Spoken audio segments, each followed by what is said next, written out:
Thanks, Bill. That was really nice. Now, with all he said, I don't have to say a word. So a couple of those things I did have included in mind. But a couple of things I'd like to say. It's a real great honor to be inducted into the FDU Athletics Hall of Fame. And I'm truly humbled. I still, hard for me to believe that, that I'm here. Football and lacrosse are team sports, and I'm in this hall mainly because of my teammates. Thank you, guys. Appreciate it.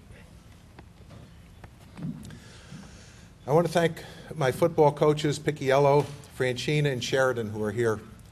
And they really challenged us and helped us develop because I hadn't played high school football, and they were real patient, believe me.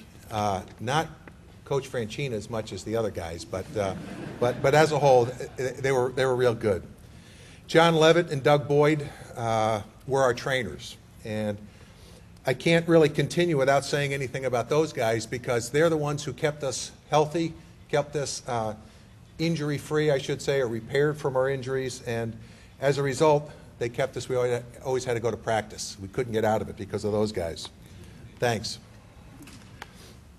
We had good teams that played some great games on the football team, and we played some highly ranked teams. We played St. John's, we played Seton Hall, Pace University were a few of the teams. We were talking about some of the other fun games we had a little bit earlier. As lacrosse went, we had some really good years, and as Billy said, we won the Knickerbocker Conference my first year here at Fairleigh, and it was a really great team, and some of the guys from that team are here tonight.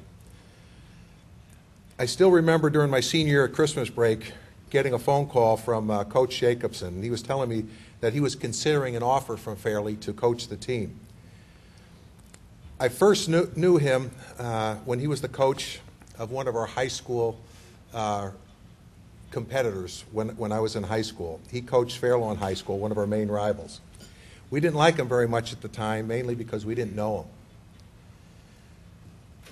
He had coached Fairlawn to at least a couple of state championships, and Coach, I'm not sure if that's the number, if it's 2 or 3 or what, but there were several. And no one liked playing against Fairlawn because it was always the toughest game of the year. Thankfully, he accepted the position at Fairleigh, and he was a real pleasure for me to play for. He was a true intellect of the sport, and he made us a much better team as a whole. And I think I learned more from him than any other lacrosse coach I ever played for. During my freshman year of college, I decided to transfer to Fairleigh Dickinson. I was going to Ohio University and lived in Maplewood, New Jersey. My dad wasn't well, and I thought that I could help my mom. And my good friend Steve Blaze at the time, I wouldn't say anything differently, Steve Blaze was going to Fairleigh, and he encouraged me to consider FDU. I knew I could play lacrosse, and I had hoped I could play football. And during the first week of classes, my dad passed away, and it was probably the best decision I ever made to come to Fairleigh for that reason and that reason alone.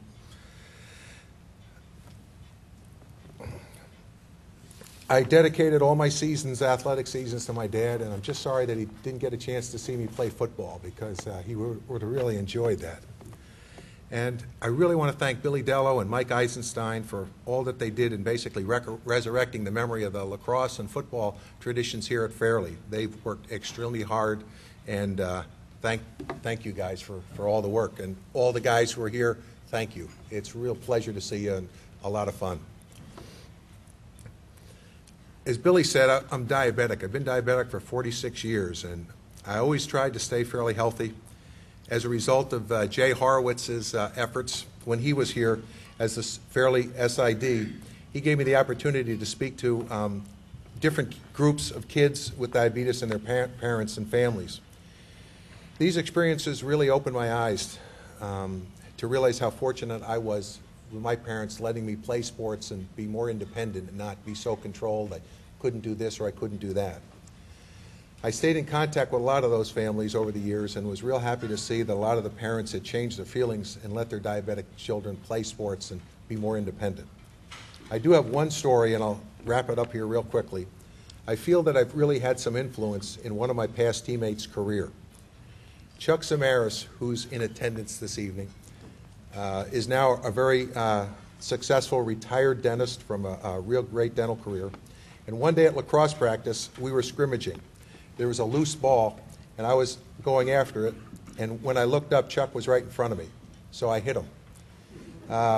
He wasn't real happy because he said that he had chipped a tooth, so I feel that maybe that hit had gotten him started in his dental career. I always wanted to apologize to him, but after finding out how successful his career is, I'm not. So we'll see. But I learned a lot here at Fairleigh Dickinson. I learned that you have to work hard for what you want to achieve, and I've tried to live my life by honest and ethical values, and I thank God for my life that I've had so far, and for my wonderful wife, Linda, who's here, and our two kids, Ashley and Kirk. And I want to thank David Langsford, Sean Morrison, for the honor of being inducted into the Hall. And I want to again thank my friends, my teammates, my coaches for making my years here at Fairleigh so memorable. So thank you very much.